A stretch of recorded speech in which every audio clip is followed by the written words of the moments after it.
আসসালামু আলাইকুম বন্ধুরা, আশা করি সবাই ভালো আছেন। আমি আসমাউল আছি আপনাদের সাথে। আপনারা দেখছেন ডিফেন্স আপডেট বাই আসমাউ। বন্ধুরা, গত ২১ জুলাই সোমবার ছিল আমাদের দেশের জন্য এক গভীর শোকের দিন।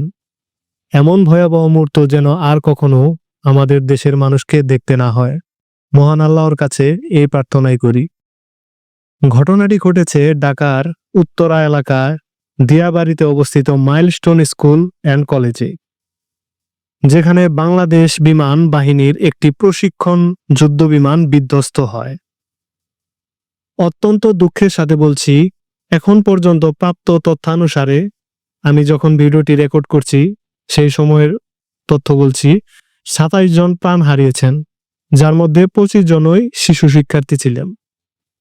আমরা এই শিশুদের আত্মার মাগফিরাত কামনা করি এবং আহতদের দ্রুত সুস্থতার জন্য দোয়া করছি। দুর্ঘটনার সময় বিমানে ছিলেন বাংলাদেশ বিমান বাহিনীর একজন প্রশিক্ষণরত পাইলট লেফটেন্যান্ট তৌকির। তিনি ইজেকশনের চেষ্টা করেও নিরাপদে বের হতে পারেননি এবং শেষ পর্যন্ত তাকেও জীবন দিতে হয়। তখন স্লো ফ্লাইট নামের একটি গুরুত্বপূর্ণ প্রশিক্ষণ চলছিল, যা মূলত নিচু উচ্চতায় এবং ধীরগতিতে বিমান চালনার কৌশল উন্নয়নের জন্য ব্যবহার হয়। এখানে একটা বিষয় পরিষ্কার: স্লো ফ্লাইট সাধারণত জনবহুল এলাকায় করার অনুমতি দেওয়া হয় না, কারণ নিচু উচ্চতায় ফ্লাইটের সময় দুর্ঘটনা ঘটলে পাইলটের ইজেকশন কিংবা প্যারাশুট ব্যবহারের সুযোগও থাকে না। প্রশ্ন উঠছে, এই প্রশিক্ষণ কেন জনবহুল ঢাকার মতো এলাকায় করা হলো? এই প্রথম নয়, ২০১৫ সালেও বঙ্গোপসাগরের উপর একই ধরনের প্রশিক্ষণ ফ্লাইট বিধ্বস্ত হয়, যেখানে লেফটেন্যান্ট তাহমিদ নিখোঁজ হন। সর্বশেষ ১০ বছরে F7 মডেলের অন্তত ৪টি দুর্ঘটনা ঘটেছে, যার মধ্যে বেশ কয়েকজন পাইলট নিহত হয়েছেন। অনেকেই বলছেন বিমানটি পুরনো হওয়ায় এমনটা ঘটেছে। যদিও F7BG এবং F7BGI এই দুটি মডেলই বাংলাদেশে রয়েছে। গতকালে বিধ্বস্ত বিমানটি ছিল F7BGI, যেটি ২০১৩ সালে সরবরাহ করা হয়।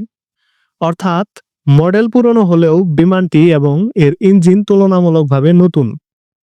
তবে প্রশ্ন থেকেই যাচ্ছে, প্রশিক্ষণের জন্য কেন ২ আসনের প্রশিক্ষণ বিমান না নিয়ে ১ আসনের যুদ্ধ বিমান ব্যবহার করা হলো?